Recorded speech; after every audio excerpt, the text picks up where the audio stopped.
출애굽기 10장 1절부터 11절까지 제가 읽습니다. 여호와께서 모세에게 이르시되 바로에게로 들어가라. 내가 그의 마음과 그 신하들의 마음을 완강케 함은 나의 표징을 그들 중에 보이기 위함이며 너로 내가 애굽에서 행한 일들 곧 내가 그 가운데서 행한 표징을 내 아들과 내 자손의 귀에 전하게 하려 함이라. 너희가 나를 여호와인 줄 알리라. 모세와 아론이 바로에게 들어가서 그에게 이르되 히브리 사람의 하나님 여호와께서 말씀하시기를 너가 어느 때까지 내 앞에 겸비치 아니하겠느냐. 내 백성을 보내라. 그들이 나를 섬길 것이라. 너가 만일 내 백성 보내기를 거절하면 내일 내가 메뚜기로 내 경내에 들어가게 하리니 메뚜기가 지면을 덮어서 사람이 땅을 볼 수 없을 것이라.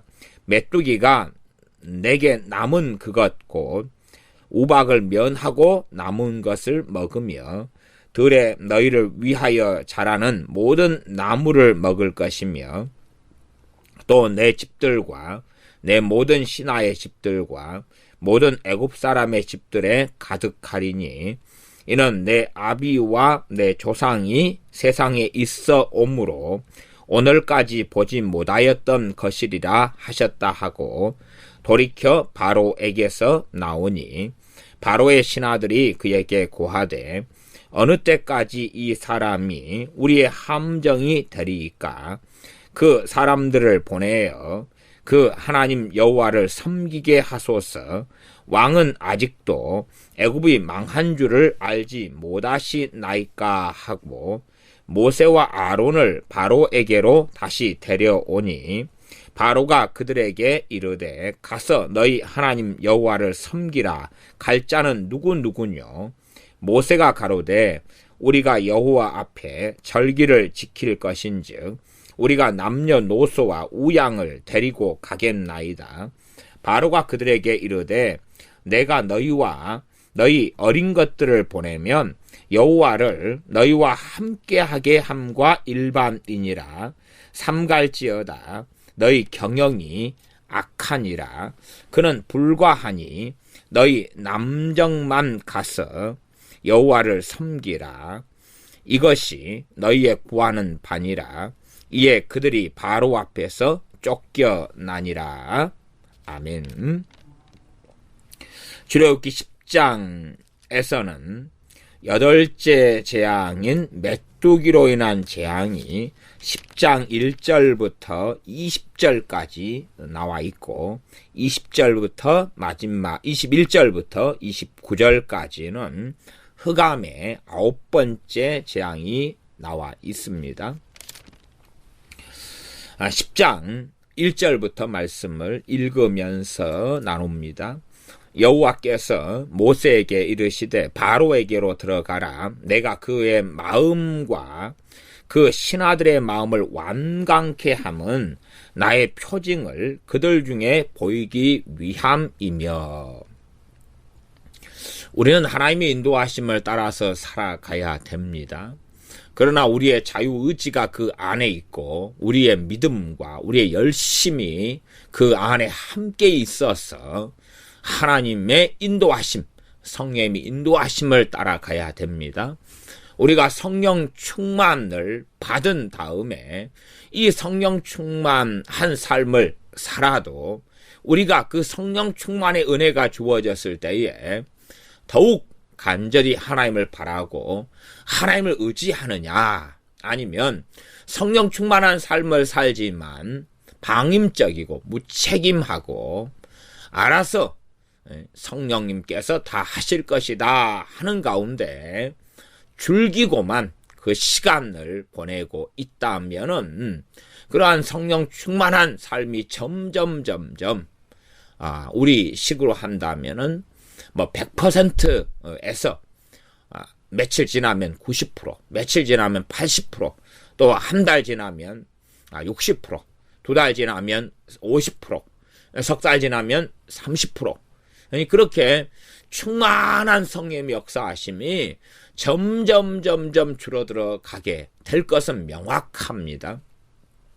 거꾸로 한 30% 정도의 충만함에서 다 많이 까먹어서 그 정도 있다. 다시금 하나님 앞에 엎드리고 성령님의 역사하심이 있을 때에, 은혜가 있을 때에 하나님 앞에서 다시 살아간다면 그 행위로 인한 성령의 충만은 인 것처럼은 보이지만 결코 그렇지 아니하고 그 은혜가 효력이 있어서 다시금 성령 충만이 점점 더해 가게 되고 다시금 하나님과 깊은 교제와 은혜 속에 살아가게 됩니다. 이러한 바로와 바로의 신하들을 강팍해 하심도 성령 충만을 통해서 전에 말씀을 전할 때에 예화와 비유로서 설명을 했습니다. 단지 바로와 바로의 신하들의 마음을 하나님이 강팍하게 하시고 완강하게 하시지만 거기에는 그들의 자유의지와 그들의 완강함과 그들의 강팍함이 함께 있다. 함께 있어야 되고 그들이 거꾸로 나아간다면 하나님께서는 그들의 마음을 강팍하고 완강한 데서 또한 돌이켜주시는 그 은혜가 있다는 사실입니다. 하나님께서 그들의 마음을 강팍하게 하시는 것은 최소한 어느 정도까지의 심판을 하나님께서 선고하셨기 때문에 그렇습니다. 그들의 죄, 그들의 패역함, 그들의 완악함에 대한 심판을 선고하셨기 때문에 그렇습니다. 우리가 이 이집트의 역사를 조금은 알 때에 그 중에 첫 번째는 하나님의 사람인 요셉을 통하여서 이집트의 사람이 무수하게 이들의 조상들이 죽어나가야 하는데 하나님께서 보내셔서 이집트를 그 극심한 7년의 가뭄에서 건져내셨습니다. 또한 바로나 그의 조상들에 대해서도 마찬가지로 그들을 구하여 내셨다는 것을 기억해야 되고 그러므로 이스라엘 사람들은 자신들의 은인이지 자신들의 노예가 본래 아니었다는 사실입니다. 자신들의 은인으로서 얼마 동안의 나그네로서 고센 땅에 거주하였던 것인데 이스라엘 백성은 힘이 약하고 자기들은 강하기 때문에 이스라엘 백성을 노예로 삼아서 부려왔습니다. 그러한 수백 년의 세월을 그렇게 노예로서 부려왔기 때문에 그러한 죄에 대하여 하나님의 백성을 하나님을 섬기게 아니하고 자기들을 섬기게 한 죄에 대하여서 하나님께서는 징벌하셔야 되고 심판하시는 것은 당연합니다. 그렇기 때문에 그 심판의 일환으로서 첫 번째가 강팍함, 그들의 마음의 완강함, 바로 왕의 마음의 강팍과 완강함을 통하여서 그 애굽에 재앙을 내리시는 것이었습니다. 그럼에도 불구하고 그런 심판과 재앙 가운데서도 하나님께서 바로나 그의 신하들의 마음을 강팍하게 하시는 가운데서라도 그들의 마음 안에는 자유의지가 있어서 그들이 정말 더 완강하고 완악함으로 나아가느냐 아니면 그 강팍한 중에서 자신들의 마음을 돌리고 하나님 앞에 엎드려서 그 완강함과 강팍함이 줄어들어가고 그리고 변화와 하나님을 섬기는 길로 들어갈 것이냐 하는 것은 가능성이 존재하고 또한 그렇게 될 수 있는 것입니다. 우리가 하나님께서 우리를 죽이시리라 작정하셔도 우리가 하나님 앞에서 그러한 심판과 선고를 받아도 다시금 엎드리고 그분 앞에 긍휼을 구하면 하나님께서 긍휼을 베풀어 주시며 은혜를 베푸신다는 것을 성경 66권을 통하여 우리는 압니다. 10장 1절은 전에 말씀을 드려왔었습니다. 이러한 바로의 마음의 강팍함에 대한 여러 이야기들을 드려왔으니까 그에 대해서 참조하셔서 잘 신중하게 이 자세히 몇 번을 들어보셔야 얼마간 오해나 곡해가 없게 이해하시는데 도움이 될 것입니다. 내가 그의 마음과 그 신하들의 마음을 완강케 함은 나의 표징을 그들 중에 보이기 위함이며, 하나님의 표징, 하나님의 살아계심, 하나님의 전능하심, 하나님의 이 세상의 주관자가 하나님이신 것을 보이시기 위함이다. 누구에게 보입니까? 일단 이의 당사자가 이스라엘 민족과 이집트, 애굽 백성들입니다. 바로를 포함한 애굽에 있는 사람들과 이스라엘 백성들이 하나님께서 보이시는 하나님의 표징, 하나님이 살아계시며 하나님께서 주관하시며 하나님께서 심판하시며 하나님께서 죽이기도 하시고 살리기도 하신다는 것을 그들 중에 보이기 위함이다. 그들 중에. 두 번째, 2절, 너로 내가 애굽에서 행한 일들 곧 내가 그 가운데서 행한 표징을 내 아들과 내 자손의 귀에 전하게 하려 함이라. 너희가 나를 여호와인 줄 알리라. 모세에게 말씀하실 때 모세에게 너로 내가 애굽에서 행한 일들 곧 내가 그 가운데서 행한 표징을 내 아들과 내 자손의 귀에 전하게 하려 함이라.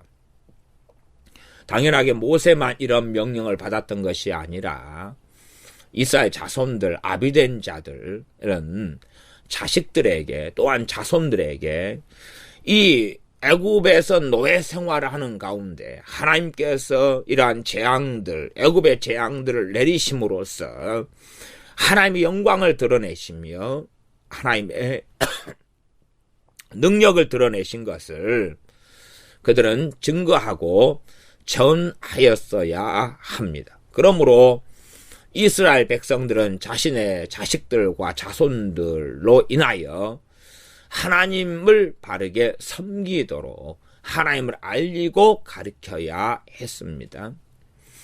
어리석은 사람들은 자주 과거를 망각하고 잊어버립니다. 잊어버려서 이러한 애굽의 10가지 재앙도 시간이 흘러간 100년이 흐르고 200년이 흐르면 잊어버릴 것 아닙니까?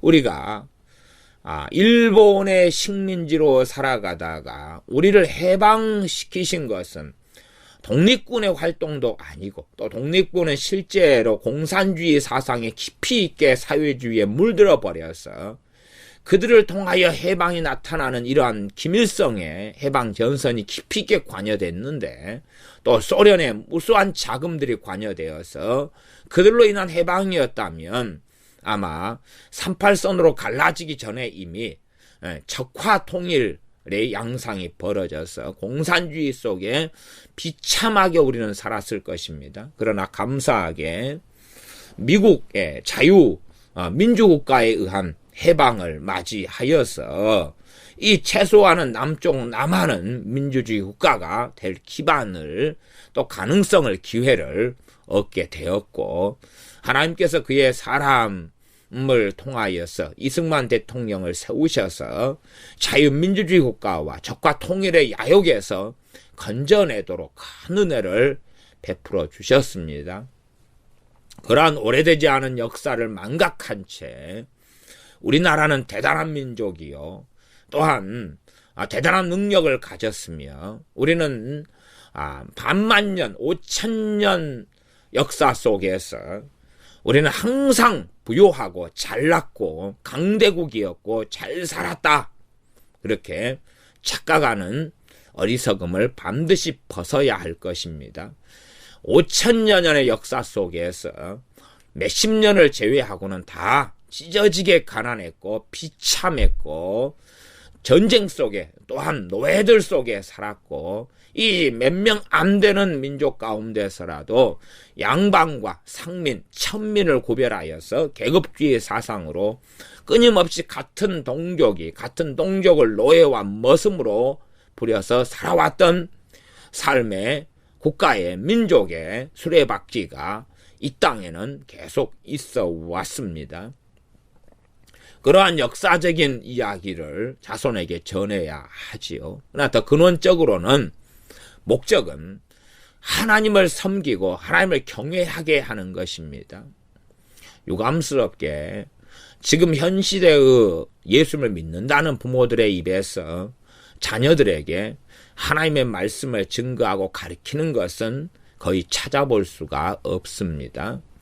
기껏해야 공부해라, 기껏해야 씻어라, 심부름 보내는, 그리고 이야기도 신변잡기적인 이야기를 빼놓고는 하나님의 말씀을, 하나님의 역사, 하나님의 살아계심, 하나님의 행하심, 하나님의 기적, 하나님의 표징에 대한 이야기는 찾아볼 수가 없습니다. 교회 학교가 생기고 학생회가 생긴 것은 하나님의 또한 긍휼과 은혜에 속한 것이지, 부모에게 자녀에 대한 신앙의 교육과 하나님 말씀을 가르치는 것을 교회나 목회자들에게 일임된 것은 결코 아닙니다.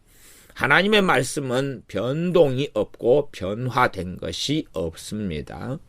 자녀들에게 말씀을 가르쳐야 될 책임은 목회자나 교회가 가지고 있는 것이 아니라 부모가 가지고 있습니다. 모세는 자신의 아들들과 자손들에게 애굽에서 하나님께서 행하신 모든 일들을 전해야 했습니다.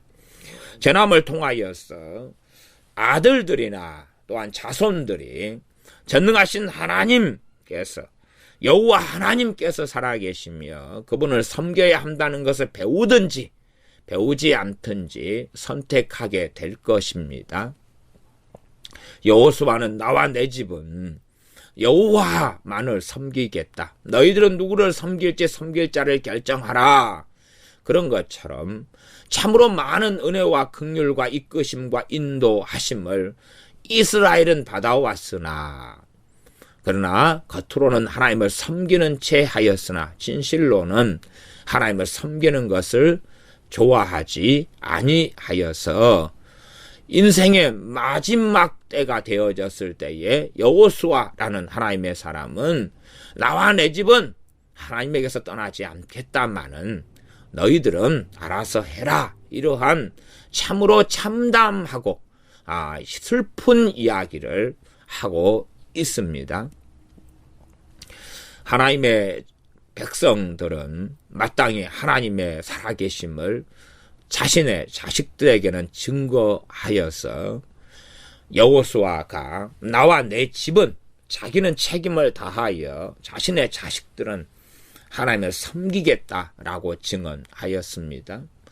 유감스럽게 우리는 우리의 자녀들을 예배당에 데리고는 다니지만, 그러면서 예배 드리고 기도해라는 이야기는 하지만, 기도해라는 이야기 전에 내가 믿는 하나님, 하나님의 말씀에 대해서 가르치느냐, 그건 가르치지 않습니다.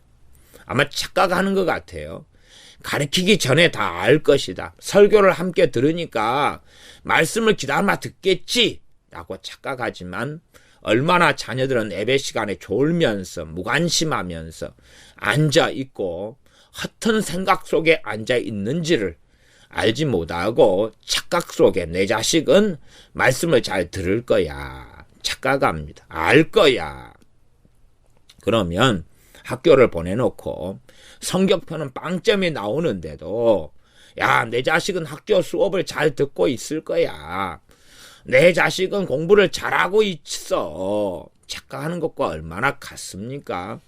선생님의 수업 시간에 설명하는 걸 듣지도 않고 받아들이지도 않는데 어떻게 실력이 늘고 지식과 지혜가 생겨납니까? 하물며 하나님의 말씀을 관심도 없고 하나님의 말씀을 사랑하지도 않고 사모하지도 않고 읽지도 않는데, 무관심한데 어떻게 하나님을 사랑하며 하나님을 알아가겠습니까?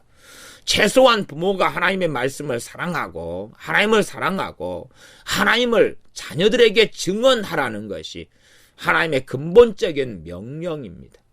이웃에게 전도해라 하는 명령 전에 내 자식들에게 하나님을 전하고 가르쳐라 하는 것이 근본적인 명령입니다. 그러나 그러한 명령을 실천하는 가정, 실천하는 지금의 그리스도인들이 어디 있느냐는 것입니다. 어디 있느냐? 하나님 말씀을 전하고 가르치는 부모가 어디 있느냐? 착각하고 있는 거지요. 예배당에 데리고 나가는 것이, 때로는 기도하라고 시키는 것이, 성경 읽으라고 시키는 것이, 자기는 하나님을 잘 자녀들에게 가르치고 있다고 자기 스스로들 부모들은 착각하면서 어리석어져 갑니다. 착각 속에 그리스도인이라 하는 거지요. 끊임없이 착각을 하면서 하나님 말씀을 전하고 가르치지 않습니다. 그리고 설교 같이 들으니까 목사님이 다 가르쳐 줬지, 알아서 되겠지, 교회 함께 다니고 기도하는 신용하고 있으니까 하나님이 알아서 하겠지, 내가 간혹 가다가 자식들을 위해서 기도하니까 어찌어찌 되겠지. 그래서 패망했던 이들이 유럽의 교회들이며 무너져가는 교회들이 미국의 교회들입니다.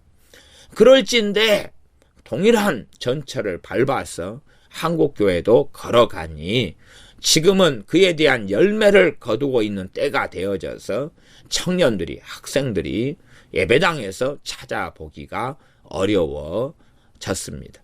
이제는 별로 남아있지 않지요. 그러니 대한민국의 다음 세대의 교회는 없다. 혹은 이제는 노인분들만 좀 남아서 있고 말 것이다 하는 이야기는 특별한 이야기가 아니게 되었습니다. 왜 그렇습니까? 부모가 자식에게 공부하는 건 강조해도 하나님을 섬기는 것, 자기가 믿는 하나님, 자기가 아는 하나님, 자기가 깨달은 하나님의 말씀들을 전하지 않기 때문에 그렇습니다. 자기의 책임을 혼재하고 어리석게 생각하여 단지 예배당만 데리고 나가면 예배 드릴 수 있도록 예배당에만 지금 예배 시간이다 가자, 곧 예배 드릴 거다 가자만 하면 이제는 스스로 면죄부를 발부받아서 괜찮다고 생각합니다. 그리고 무관심하죠. 잘 믿을 거야. 왜냐하면 부모들은 다 자신의 자식들에 대하여 좋은 기대감을 품고 있습니다. 잘 될 거야, 잘 될 거야. 내 자식이니까 잘 될 거야. 내 자식들은 이뻐, 괜찮아, 잘 될 거야. 믿음도 좋을 거야, 착할 거야, 선할 거야, 바를 거야, 의로울 거야, 똑똑할 거야, 장래가 있을 거야, 어찌어찌 되겠지 생각합니다. 그렇게 살다 보면 어찌어찌 되어서 지옥에 가 있는 것을 꼭 보게 될 것입니다. 너희가 나를 여호와인 줄 알리라. 이 표징을 전하고 하나님의 기적과 이적, 하나님의 행하신 것을 이스라엘 백성은 1000년이 지난 다음에서라도 또 가르쳐야 되는 것입니다. 1000년 전의 일이라도 500년 전의 일이라도 가르쳐야지만이 그를 통하여 너희가 나를 여호와인 줄 알리라 하는 것입니다. 이러한 애굽의 재앙을 모든 세대마다 다 경험하게 되는 것이 아닙니다. 하나님 다 경험하게 해주십시오. 아니요. 경험하는 세대가 있고 말씀을 통하여 하나님을 배우고 알아야 될 세대가 있는 것입니다. 다메섹 도상에서 청년 사울에게 주님께서 나타나셨습니다. 그러한 일을 청년 사울, 나중에 사도 바울 되었던 이는 경험했지만 우리는 생각합니다. 그런 경험을 다 가지게 해주십시오. 아니요. 사도 바울이 했던 그 경험을 전파하고 알려주어서 그 말씀을 들으면서 하나님을 알고 믿게 되는 것입니다. 그런 것이지 성경에 있는 똑같은 체험들을 나도 해야 됩니다. 그러면 이러한 10가지 재앙이 나도 경험해야 됩니다. 내 주변의 이웃에 10가지 재앙이 떨어지는 것을 나도 보아야 되겠습니다. 나도 10가지 재앙을 본 다음에야 하나님을 믿겠습니다. 그렇지 않으면 믿을 수 없나이다. 그러한 이 악함과 강팍함으로 들어갑니다. 아니요. 이걸 경험하는 세대가 있고 경험하지 않는 세대가 있고 경험하고 이 애굽에 내리는 재앙들을 통하여서 조상이 경험한 재앙들을 통하여서 전능하신 하나님을 증거하고 알려서 다음 세대, 그 다음 세대, 그 다음 세대들은 그러한 하나님께서 행하신 기적과 이적과 표징에 대한 말씀을 전달받음으로 하나님을 경외하고 하나님을 섬기는 것입니다. 그러한데 끊임없이 유대인들은 표적을 구한다라고 주님이 말씀하셨습니다. 하나님 말씀을 통하여 제대로 전달받기보다는 하나님 말씀을 자의적으로 자기 마음대로 해석하면서 우리 주님께서 오셨을 때에 말할 수 없이 무수히 많은 표적과 이적과 권능을 행하셨음에도 또 표적을 구하고 또 내놔보시오. 또 내놔보시오. 그래서 오병이의 기적을 경험한 사람들이 주님을 만나서 당신을 믿게 하는 표적이 또 뭡니까? 표적을 보여보시오. 라고 오병이의 이적의 기적을 통하여 떡과 물고기를 먹었던 그 사람들이 예수님을 왕사물리 하다가 예수님의 말씀을 듣고 다시 또 엉뚱하게 표적을 보여달라고 요구하는 모습을 우리는 성경에서 확인합니다. 이러는 것처럼 끊임없이 자신이 납득할 만한 표적을 계속하여 구합니다. 내가 설득당할 때까지 능력을 행해보시오. 내가 설득당하고 내가 만족할 때까지 기적을 행해보시오.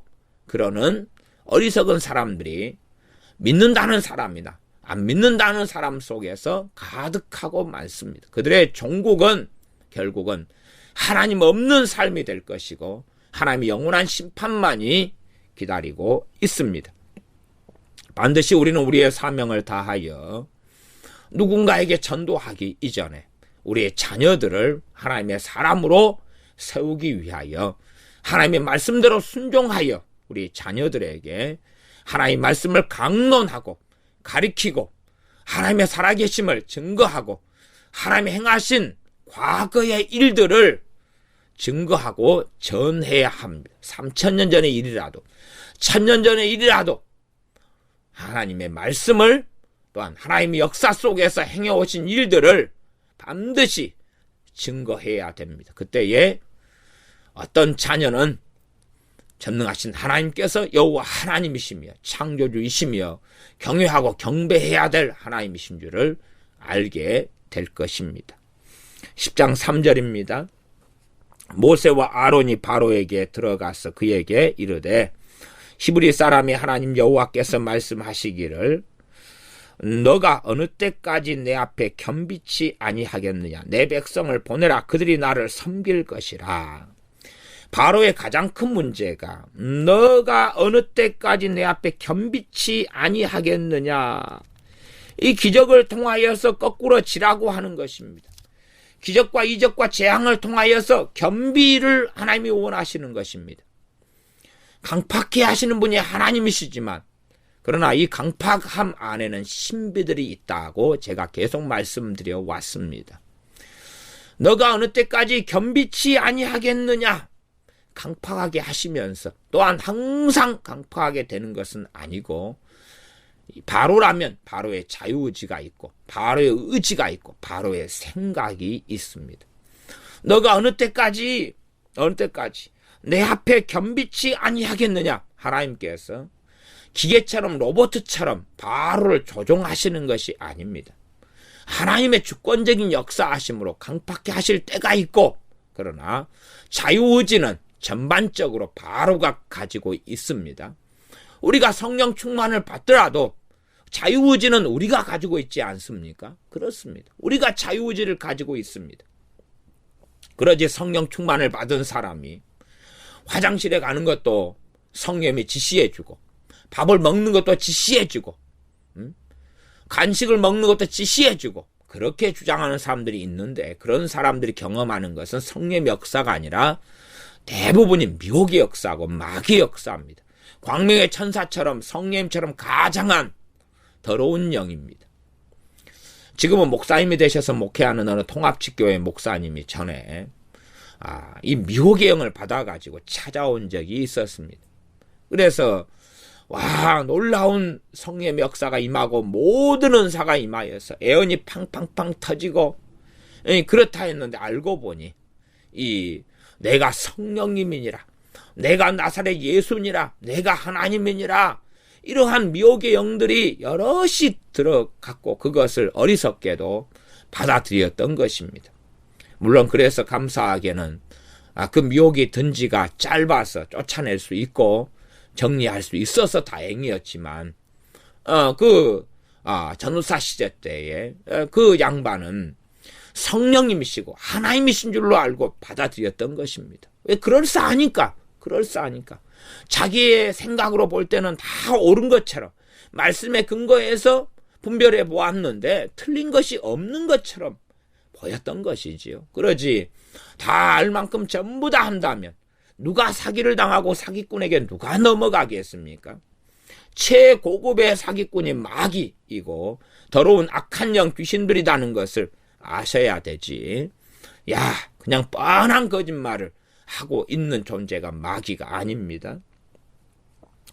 너가 어느 때까지 내 앞에 겸비치 아니하겠느냐 하고 책망하십니다.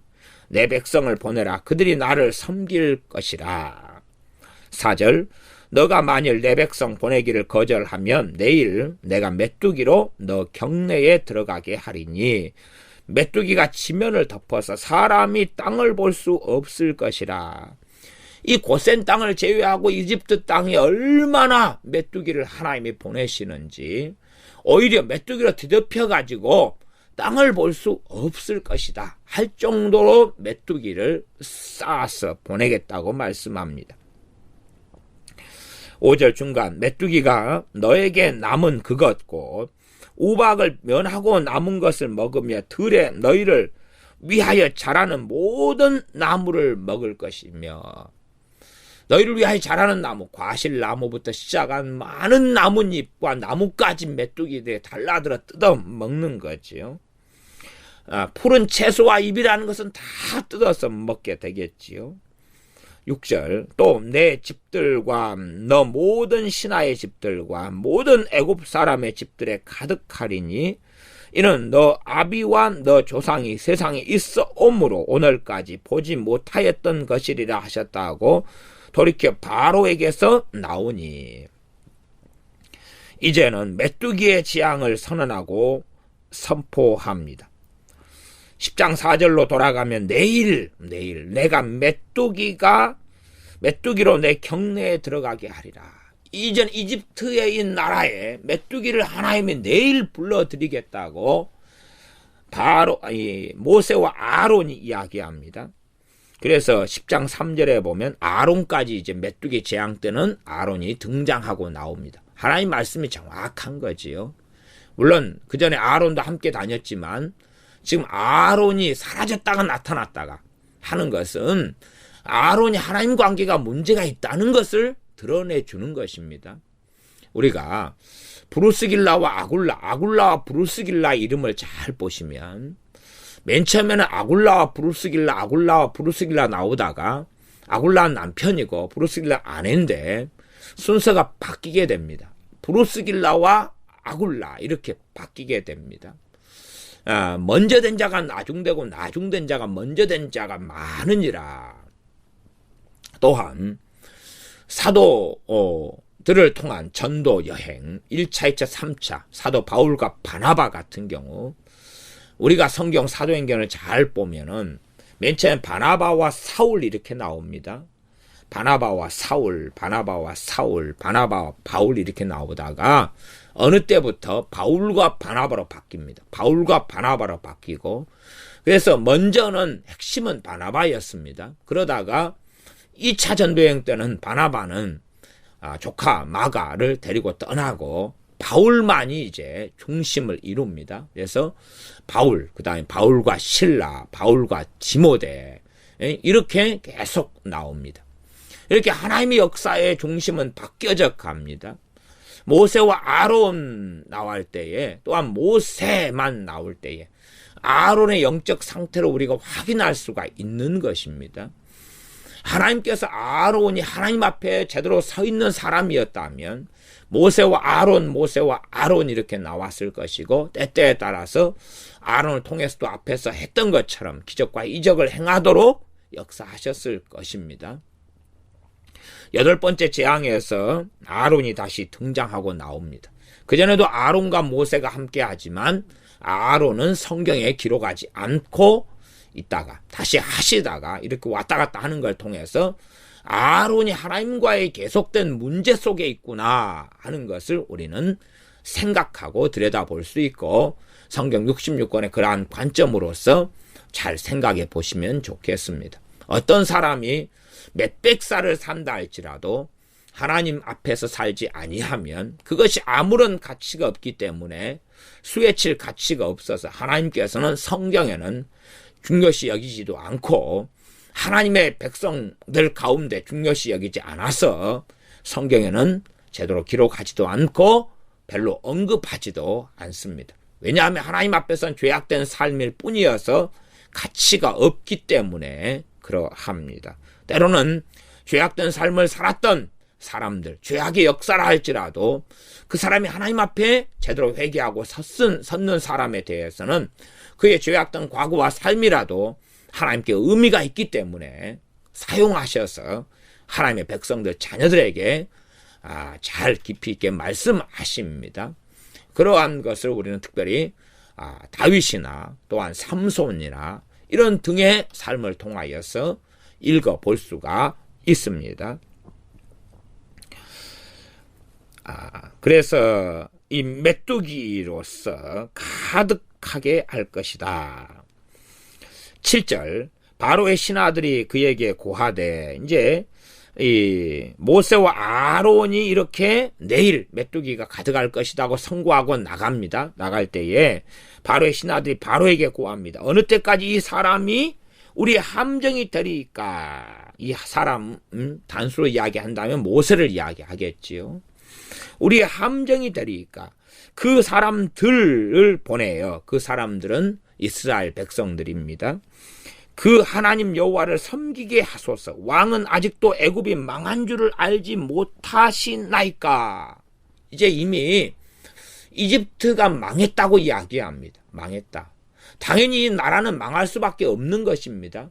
물론 삼각주가, 나일강이 있고 삼각주가 있기 때문에 완전히 망하지는 않습니다. 그러나 이 왕조는 무너지게 됩니다.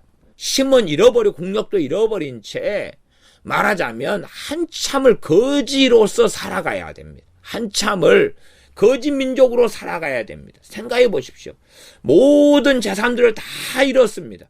가뭄의 때입니다. 근근히 먹고 살아야 되는데 굶어 죽어가지요. 푸른 것은 다 사라졌습니다. 모아놓은 재산은 모아서 이제 주변 나라와 민족들에게 구걸을 해야 되고, 모든 금은보 하나 다 모아가지고 다른 나라들에서 식량을 수입해야 됩니다. 짐승도 수입해야 되고 남는 것 가진 것이 거의 없습니다. 그 다음에 물고기도 다 물이 나일강이 피가 돼가지고 물고기들이 죽어서 떠오르고 죽어서 거의 이제 물고기가 없게 되었습니다. 그러니 고기를 잡아서 먹고 사는 것도 이제 새끼치고 어린 치어들이고 그럴 거겠지요. 그러함에 이미 신하들이 이야기합니다. 아니 당신 바로요, 당신은 어찌 애굽이 망한 줄을 알지 못하느냐? 지금도 이제 망해버린 거다. 나라로 이야기한다면 나라의 부도 사태, 부도 사태가 벌어졌다. 나라가 파산했다. 가정에서 빚이 있어서 파산했다. 가정이 파산하고 빚더미에 올라앉으면 가족은 뿔뿔이 흩어져야 되겠죠. 그러면 가정이 망한 것입니다. 물론 나중에 다시 회복될 수도 있고 하지만은 얼마나 비참한 세월을 오래 살아가야 합니까? 그것처럼 애굽이 이미 망했답니다. 이 정도 재앙들이 벌어지면 망할 수밖에 없지요. 최소한 남아있는 채소라도 찌꺼기라도 먹을 수 있어야 되는데 이것까지도 이제 메뚜기의 재앙이 벌어지면 사글이 더 이상은 칠 것이 없을 정도까지 무너지게 됩니다. 물론 10번째 재앙을 통해서 짐승의 맛, 처음 태어난 처음 새끼들, 그리고 사람의 처음 난 자식들, 짐승도 아직은 얼마 조금은 남아있었다는 걸 알 수 있습니다. 아까 애굽의 신하들 같은 경우에 하나님 말씀을 이 마음속에 하나님의 말씀 두려워하여 한 사람들은 종과 생축을 집안에 드렸잖아요. 드렸으니 얼마는 남아있다 그 말입니다. 또한 집안 안에 푸른 채소는 다 메뚜기가 뜯어먹어도 남겨둔 그러한 가축이 먹일 것은 조금 있을 수 있지 않습니까? 그러니 얼마나 남아있던 것도 10번째 재앙을 통해서 6월절이죠. 그걸 통해서 자식 또한 처음 난 짐승 새끼들까지 죽어나가니 지금 이 정도 7째 재앙, 7째 재앙, 메뚜기 재앙이 8째 재앙이고 10장이 7째 재앙인 우박의 재앙을 통해서 얼마나 많은 이 애굽의 재산상의 손실이 있고 극심한 피해가 있었느냐는 것입니다.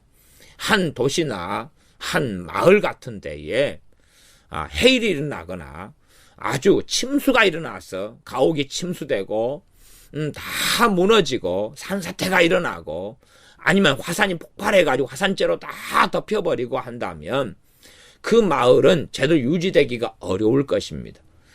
일본에 원자력 발전소가 문제가 생겨서 그 근처에 있는 마을들이 얼마나 황폐화돼 버리고 사람들이 좀 남아있어도 이제는 명맥만 겨우 유지할 정도인 것들을 우리가 압니다. 그것처럼 애굽도 이 상태가 됐는데 아직도 바로는 정신을 못 차리고 있다고 바로의 신하들이 이야기합니다. 이집트라는 나라는 때마다 왕조들이 바뀌어갑니다. 이집트 나라는 그대로 있지만은 왕조들이 바뀌어가면서 다시 말하면 우리식으로 한다면은 조선이 계속 있어 왔다 그러면 이씨조선에서 김씨조선, 박씨조선, 최씨조선으로 바뀌어간다 그 말하고 같은 이야기지요. 그런 것처럼 왕조가 계속 때마다 바뀌어가는데 이제 이때는 왕조의 마지막 때가 되어지지요. 나중에 홍해에서 다 수장되어 죽은 다음에 이 왕조는 당연히 끝나게 될 수밖에 없습니다. 그리고 새로운 왕조가 일어나게 되지요. 그렇게 이제 이미 이집트는 망해버렸는데 망한 상태에 그게 이르렀는데 아직도 애굽왕 바로는 교만하고 강팍해 되어서 하나님의 강팍해 하심과 그 다음 스스로 강팍해 함이 지금 함께 공존하는 상황이라고 제가 말씀드렸습니다. 바로의 신하들이 설득합니다. 7절 하반절에 그 사람들을 보내어 그 하나님 여호와를 섬기게 하소서. 왕은 아직도 애굽이 망한 줄 알지 못하시나이까. 지금 이제 바로의 신하들도 보내자 그렇게 말하지요. 8절 모세와 아론을 바로에게로 다시 데려오니 누가 데려옵니까? 신하들이 데려오는 거죠. 지금 다시 이야기하시오. 바로 왕이여 모세와 아론을 다시 데리고 오니까 다시 이제 보내겠다고 이야기하시오. 최소한 안 되면 타협이라도 보시오. 지금 메뚜기 재앙 이거 일어나면 끝장이요. 그 안에도 지금 끝장이고 망했어 나라가. 근데 당신 그 따위로 해가지고는 그래서 역성혁명이 일어나는 것입니다. 죽는 길을 걸어가지요. 그래서 모세와 아론의 신하들이 바로에게로 다시 데려오니 바로가 그들에게 이르되 가서 너희 하나님 여호와를 섬기라. 갈 자는 누구뇨? 지금도 양보하지 않겠다는 이야기고 그래? 너희들이 지금 우리 손에서 노예에서 벗어나려고 그러는데 가서 제사만 지내고 와. 하나님께서는 내 백성이 나를 섬기게 하라는 것은 제사만을 이야기한 게 아니라 그들의 죽을 때까지 자손 대대로 평생의 삶에 대한 이야기입니다. 근데 단지 바로는 제물만 바치고 희생 제물만 바치고 제사만 바치는 것으로 끝내려고 합니다. 꼭 그러한 이해가 불신자들이 신자들에 대하여 기대하는 것과 비슷하지요. 부부간의 관계에서 한쪽이 예수를 믿을 때에 다른 쪽 안 믿는 쪽은 단지 네 예배만 나가. 네 헌금은 못 내. 내가 번 돈이야. 헌금은 내지 마. 그리고 너 예배만 나가. 그리고 그 주일날만 가가지고 한 번만 갔다 와. 그리고 내 자식들은 네 자식 내 자식 같이 낳은 건데 이건 내 자식이야. 자식들은 데려가지 마. 이런 식으로 갑니다. 그런 것처럼 그것을 하나님을 섬긴다는 것으로 덮어 씌워서 주장하지요. 바로도 마찬가지입니다. 가서 남자들만 가가지고 제사만 드려. 그게 섬기는 거잖아. 그리고 다시 돌아와. 지금 볼모로 너희 처자는 잡아놓고 있을 테니까 남자들만 가. 그리고 하나님 섬기라니까. 누가 못 섬기게 해. 이제 가봐. 가서 제사 지내고 와. 도망가려면 가봐. 대신에 너희 처자식은 여기 놔둬야 돼. 재산도 다 놔둬야 돼. 그리고 조롱하고 우롱하고 있습니다. 누구냐? 갈 자는 누구냐? 모세. 그 다음 네 아론. 그 다음에 또 누구요? 누구 할 거요? 응? 그 자들 보내줄게. 그 선심 쓰고 인심 쓰는 척 합니다. 9절 모세가 가로되 우리가 여호와 앞에 절기를 지킬 것인즉 절기를 지킨다. 하나님 앞에 절기는 여러 날들을 보내는 것입니다. 절기를 지키고 절기는 축제지요. 피스트 축제를 보내야 되니까 축제 때 먹고 마시고 해야 되죠. 당연히. 그러니 남자들만 가는 게 아니죠. 우리가 구정이 되거나 명절 추석 때 되면 명절을 아버지들만 보내는 게 아니지 않습니까? 온 가족, 온 일가 친척들, 온 나라 국민이 다 이 절기를, 명절을 보내는 거지요. 이 절기는 명절이란 말입니다. 명절이란 말이에요. 명절을, 하나님 앞에서 명절을 보내는 것이니까 남녀노소가 다 가야 되고 거기에 먹고 마시고 즐기고 그렇게 해야 되니 우양이 같이 데리고 가야 된다. 그래야지만이 양을 잡고 소를 잡아서 먹고 마시고 그렇게 즐기고 하나님 앞에 절기 명절을 보낼 수 있다. 그렇게 말합니다. 10절 바로가 그들에게 이르되 내가 너희와 너희 어린 것들을 보내면 여호와를 너희와 함께하게 함과 일반이니라. 지금 이 10장 10절 같은 경우는 번역과 해석이 상당히 난해합니다. 난해해서 이 다른 현대적인 번역들, 말하자면 새번역이나 공동번역이나 이런 성경의 번역들을 보면 이제 이 본문의 문자적인 것하고는 다르게 의역을 해가지고 번역을 하고 있습니다. 그래서 전혀 다르게끔 느껴지는 경우가 있습니다. 가령 공동번역 같은 경우를 제가 읽어드리면 10장 10절을 잘 봐보십시오. 내가 너희와 너희 어린 것들을 보내면 여호와를 너희와 함께하게 함과 일반이니라. 이것을 내가 너희를 가족과 함께 내보내게 해달라고 야훼께 실컷 빌어보아라. 내가 너희에게 식구들을 딸려 보낼성 싶으냐. 이렇게 이제 나옵니다. 의역상으로는 사실은 틀린 건 아니에요. 틀린 건 아니지만 문자적으로는 두 개가 너무나 달라가지고 왜 이 말이 그런 말이 되느냐 하는 것을 이해하기가 참 어렵습니다. 지금 이 10장 8절에 섬기러 갈 자는 섬기라. 갈 자는 누구요? 하는 것이 제가 조롱이고 우롱이라고 이야기했습니다. 비꼬는 것이죠. 그것처럼 10장 10절을 우리가 이해하는 키워드 중에 하나는 신학적으로 좀 어려운 말로 한다면 국어적으로는 반어적 냉소 이렇게 말할 수 있어요. 반어적 냉소. 그래서 조롱하고 우롱하면서 누가 제가 군대에 있을 때에 음식을 많이 먹게 됐는데 그 때에 군대 고참이 자기에게는 이게 기분 나쁘게 보여서 저한테 먹을 만큼 네가 먹어봐 그렇게 말을 했단 말이에요. 먹을 만큼 먹어봐. 그러면서 저를 고생을 시키려고 자기 돈이 되는 대로 음식을 다 군대 PX 매점에서 사가지고 줬어요. 근데 제가 그때는 좀 위대한 사람이어가지고 사준 것을 전부 다 먹어버렸어요. 사준 것을. 초코파이 상자채로 사주고 이런 걸 다 컵라면 사준 줄 다 먹어버렸어요. 그랬더니 이 고참이 좀 황당했어요. 그런데 자기들 자존심상 질 수가 없어가지고 근처에 있는 매점에 온 동료한테 돈을 꾸었어요. 꾸어가지고 빌려가지고 그래가지고 또 사줘서 나로 하여금 포기하게 만들어야 되고 그래서 먹을 만큼 먹어봐 라고 했던 말이 뭐냐 반어적 냉소라 그 말이에요. 반어적 냉소. 할 테면 해봐 그런 거 있잖아요. 예. 그런 식으로서 지금 애굽왕 바로는 이야기하고 있는 것입니다. 바로가 그들에게 이르되 내가 너희와 너희 어린 것들을 보내면 여호와를 너희와 함께하게 함과 일반이니라.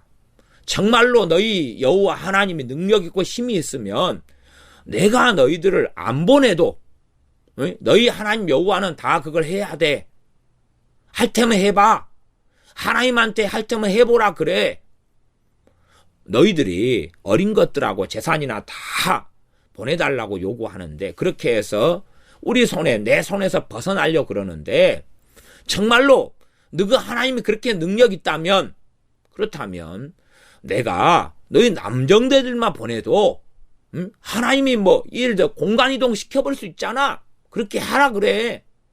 나는 내 권력과 힘과 군대를 통하여 못 가게 할 테니까 갈 테면 가봐. 할 테면 해봐.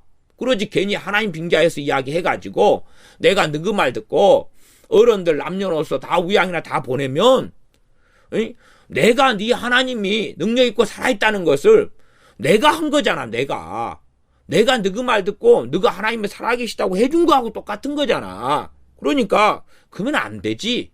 그런 이야기입니다. 잘 이해가 잘 안 되실 수가 있어요. 좀 더 어려운 이야기. 제가 지금 쉽게 지금 설명한 것입니다. 제가 잘된 주석 가운데 하나를 제가 읽어 드릴게요. 주석, 잘된 주석이에요. 주석을, 많은 주석들 가운데. 제가 읽어보면, 여기 부분은 이 칼빈 주석이 아주 잘 돼 있는데, 10장 10절에, 너희는 하나님이 너희 편에 계심을 자랑하고 있다. 내가 너희를 가게 하면 경험이 이것을 증명하게 될 것이다. 라고 말한 것과 같다. 더 어렵잖아요. 제가 설명한 것보다. 이것이 잘 된 거라니까요. 이 정도가 잘 된 주석이에요.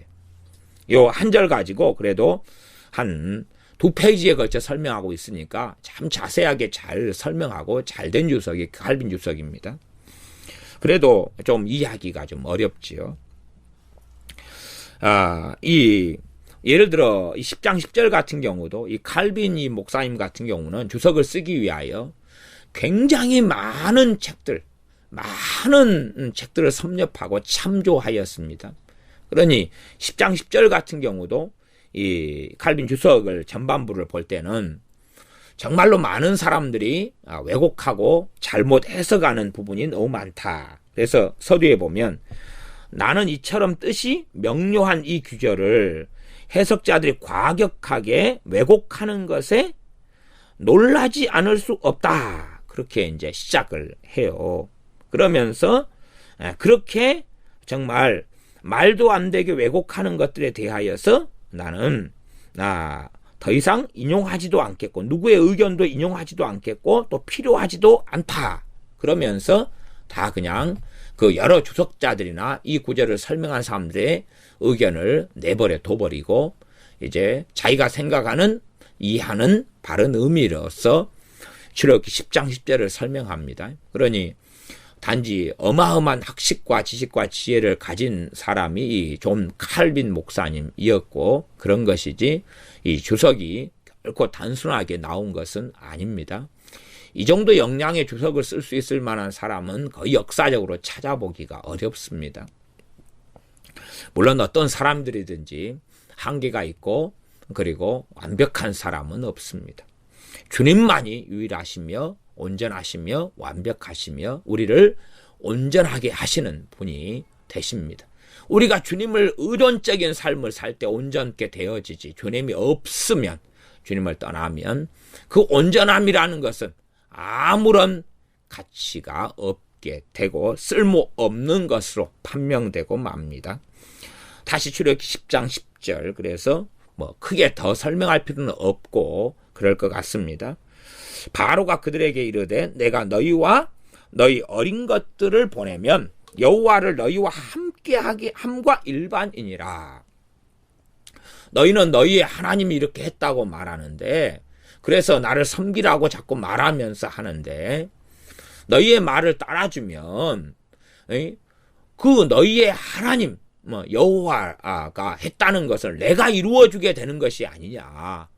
그러면 너희 말대로 그렇게 된다고 하지만 내가 그렇게 하는 것과 같으니까 그러면 안 되고, 그렇게 할 수는 없다. 그렇게 할 수 없으니까 너희가 할 수 있으면 너희 능력과 힘으로 해보고, 할 수 있으면 너희 하나님한테 하라 그래봐. 나는 지금 안 보낼 테니까 할 수 있으면 해보라 그래. 그러면서 이제 극단적인 이야기를 10절 하반절은 합니다. 삼갈지어다. 안 돼. 그만해. 관도 그따위로 더 이상 하지 마. 그럽니다. 그러면서 너희의 경영이 악하니라. 너희가 지금 이런 식으로 하는 것은 악한 거다. 악한 거다. 지금 이런 애굽의 재앙들이 일어나도 바로 입장에선 자기식으로 그 재앙들을 해석하고 있는 것입니다.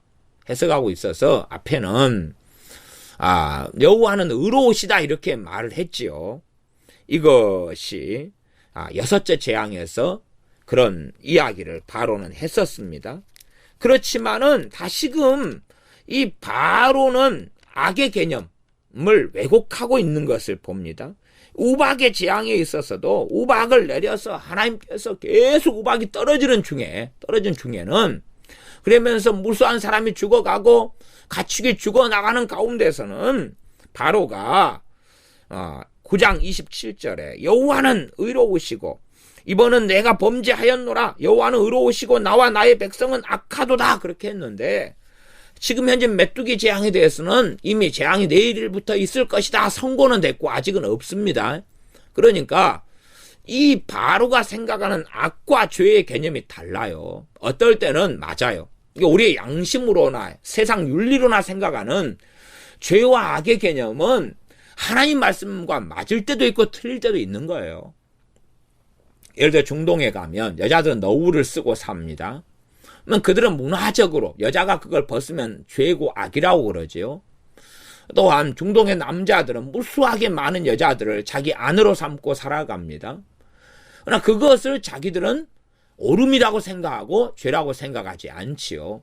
동성애자들 같은 경우가 때론 도둑질이 죄라는 걸 알기도 하고, 그러나 동성애자가 동성애는 죄가 아니라고 주장합니다.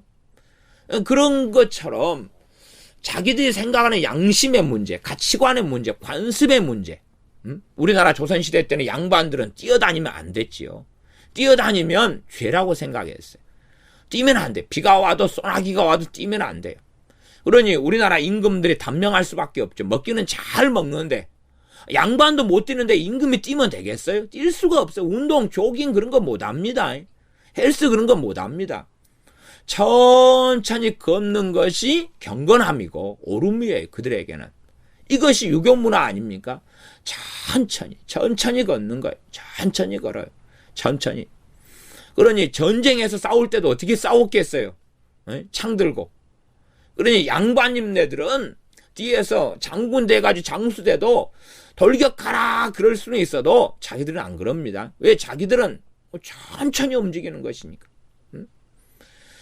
그래서 이 양반들이 가지고 있는 시대적인 가치관은 천천히 차분하게 천둥 번개가 치고 벼락이 치고 비가 폭포수가 쏟아져도 천천히 걷는 거죠. 그래야지만이 양반이다. 천천히 그런 거죠. 그런 것처럼 시대적인 관습 이런 습관 습성은 다 다릅니다. 이 시대적인 산물로서 죄의 개념이라는 게 있어요. 시대적인 산물로서 생각하는 가치관으로 오는 죄가 있어요. 그러니 하나님 말씀에 비추어서 죄일 수도 있고 아닐 수도 있어요.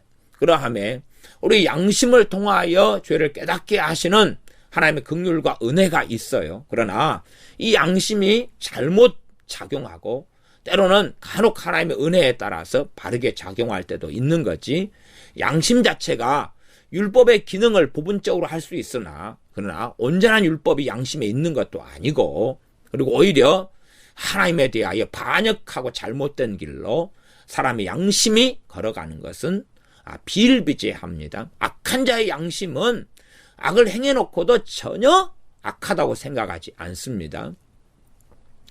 지금 우리나라 같은 경우는 의료보험을 통해서 악이 어마어마하게 자행됩니다. 예수 믿는 사람들이요, 정말로 이 의료보험 제도를 악용해가지고 이 병원들과 야합해서 자기들이 특별한 질병도 아닌데 어마어마한 보험금을 국가나 보험회사에서 타먹는 거짓말을 행하고 악을 행하는 소위 집사님들, 소위 권사님들, 이런 사람들은 너무나 많아서 결코 그들의 신앙과 믿음은 바른 길로 갈 수 없다. 솔직한 이야기로 저희 교회에서도 그런 사람들이 조금 있었습니다. 지금은 이제 예배당에 안 나오고 신앙생활을 안 하고 멈췄으니까. 그런데 저는 당연한 결과일 수밖에 없겠다 생각합니다. 왜냐하면 그러한 악을 설명하고 가르쳐도 듣지를 않아요. 왜냐하면 보험회사나 국가의 병원들과 이렇게 야합하기 참 좋거든요. 요 근처에 한방병원이 하나 있는데 그 병원은 그렇게 합니다. 아예 그냥 환자 이름만 올려주고 그 다음에 그 병원에는 식당도 없고 조리사도 영양사도 없습니다. 없는데 식당이 있는 것처럼 꾸미고 식사가 나가는 것처럼 꾸며서 환자 이름만 넣어주면 입안한 것으로 해줍니다. 해주는 상태 속에서 입원비 다 지급해주고 식사 실비가 된 다음에 식사비까지 다 지급해주고 이것을 환자하고 의사가 짜가지고 나눠 먹기를 합니다. 문제는 그러한 병원들이 너무나 많다는 것이에요. 너무나 많아요. 너무나 많아요. 병원 중에 3분의 2가 넘습니다. 3분의 2가 넘어요. 그리고 그 환자들 중에 많은 사람이 기독교인입니다. 많은 사람이 집사고 성도고 그리고 권사입니다. 목회자들 가운데도 그런 사람들이 종종 있습니다. 그렇게 입원을 요한다는 것은 정말 간호사의 손길, 의사의 손길이 없으면 절대 안 되는 사람이 입원을 요하는 거죠. 그러나 좀 뭔가가 불편해요. 근데 입원을 하는 거예요. 입원은 될 환자도 아닌데 왜? 보험금을 넉넉하게 타먹을 수 있으니까 그렇지요. 또 여기에서 한 5분만 걸어가면 있는 어떤 병원이 있는데 그 병원은 신고되기를 입원하는 병원으로 신고돼 있고 입원 환자들이 있다고 신고돼 있는데 저녁 때 되면 셔터를 내려버리고 간호사도 의사도 없습니다. 그런데 문제는 그 병원의 환자들이 나는 입원 중이다면서 입원금을 타러 온다는 거지요. 타러 와요. 그러면 도대체가 셔터를 내려버리고 간호사도 의사도 없는데 그래서 그 병원에 대해서 이쪽 저쪽 그렇게 사진을 밤에 촬영하도록 이렇게 요청이 와서 밤에 사진을 촬영해서 그쪽 보험회사 쪽으로 보내주라고 제가 이야기를 했습니다. 사진을 저녁에 셔터 내려져 있는 사진을 찍어서 보험회사에 보내서 불법적인 병원을 처리하도록 그렇게 제가 이야기를 부탁을 해놓았습니다.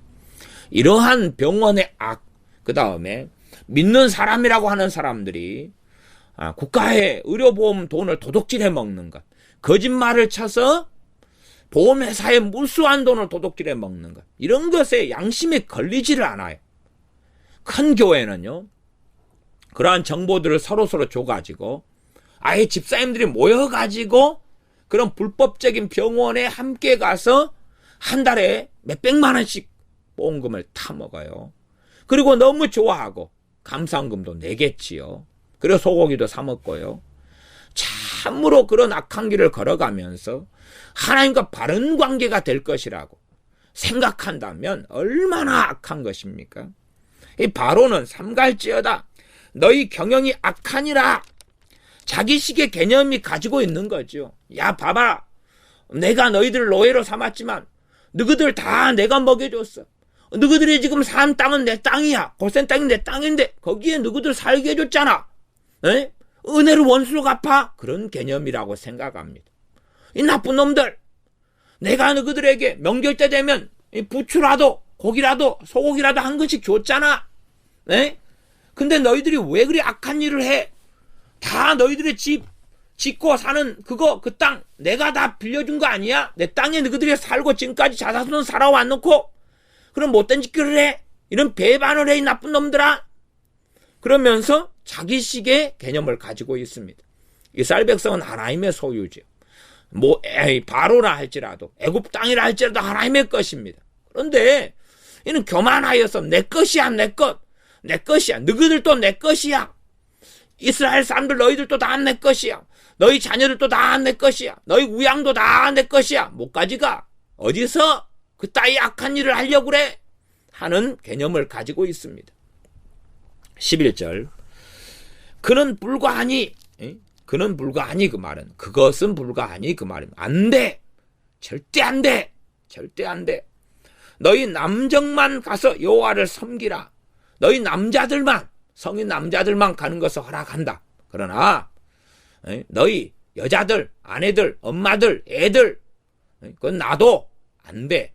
안 돼. 그건 놔도. 너희 우양은 안 돼. 재산, 양, 염소, 소 데려가는 것, 그런 것 불가능해. 안 돼. 이것이 너희의 구하는 바니라. 이에 그들이 바로 앞에서 쫓겨나니라. 이것이 너희의 구하는 바니라. 이것도 조롱하는 반어적인 어투입니다. 이 정도로 너희들이 만족해야 돼. 이 정도로 너희는 타협해야 돼. 더 이상 넘어오지 마. 이것이 너희가 구하는 것의 마지노선이야. 이거 선을 넘어오지 마. 이런 반어적인 어법입니다. 이에 그들이 바로 앞에서 쫓겨나니라. 막 성길이 막 나가지고 조롱하고 모욕하고 하나님에 대한 조롱과 모욕으로 가득 차서 지금 하고 있는 말들입니다. 너희 하나님이 해볼 테면 해보라 그래봐. 그리고 나도 절대 물러설 수 없어. 이 정도에서 너희 하나님한테도 너희들도 타협해. 너희들도 이 정도로서 멈춰. 더 이상 하면 악한 거야. 라고 합니다. 세상 사람들이 성경을 알량하게 좀 알면 성경을 이용해서 내가 원하는 걸 다 해주는 게 사랑이야. 그래야지만이 내가 원하는 걸 너희가 다 해주면 내가 믿어줄 수도 있지. 내가 믿어줄지 어찌 알아? 너희가 내가 원하는 대로 종과 노예와 하녀의 삶을 다 살아야지만이 너희들은 하나님이 사랑한다. 아니면 사랑하라며 이걸 지키는 거야. 라고 장난질을 칩니다. 이것에 넘어가서 사는 사람들은 비참한 인생과 삶을 살게 될 것입니다. 세상 사람들은 하나님을 조롱하고 우롱하면서 구원 얻는다며, 천국 간다며, 하나님이 다 준다며, 예수님 전도하고 믿는 게 중요하다며, 그래 나도 믿어볼 마음이 있으니까 그 전까지 내가 원하는 걸 채워주도록 해. 그리고 조롱하고 덕을 세우라며, 정말 너희들이 믿는 사람이라면 인내하고 참아가지고 내가 원하는 대로 다 해야지. 그래야지 너희가 믿는 사람이지. 하는 등의 자기 멋대로 하나님의 사람들을 조종하고 지배하고 조롱하고 노예화시키기를 좋아합니다. 그러나 그런 길을 따라서 걸을 때에 하나님의 자녀들도 반드시 패망할 수밖에 없습니다. 하나님의 자녀들은 사람의 종이 되어서는 안 되고 하나님을 섬기는 하나님의 종으로서 살아가야 됩니다. 그러니 가족이 요구하는 거라 할지라도 하나님이 이끄시고 요구하는 것과 상치되고 상반된다면 따를 수 없는 것이 하나님을 사랑하는 것이며 부모나 처자나 형제나 자매나 전토보다 하나님을 더 사랑하는 일이 되어집니다. 그래서 이 바로는 바로 앞에서 쫓겨나니라 모세와 아론을 쫓아냈습니다. 그리고 이제 12절부터는 그 결과를 경험하게 되지요. 기도하겠습니다. 아버지 하나님, 바로는 바로식으로 생각하는 자기만의 악의 개념, 자기만의 선의 개념을 가지고 있었습니다. 하나님께로부터 온 모든 것들이 자기의 것인 양 그렇게 알면서 살아갑니다. 그러함에 우리가 세상 사람들을 잘 분별하여서 세월을 아끼고 그렇게 하나님 앞에 때가 악한 삶을 살 때에 세상 사람들이 생각하는 악의 개념, 선의 개념에 넘어가지 아니하고 참으로 하나님의 말씀에 진리에 기반하여서 선이 무엇인지, 악이 무엇인지, 죄가 무엇인지를 알게 하여 주시옵소서.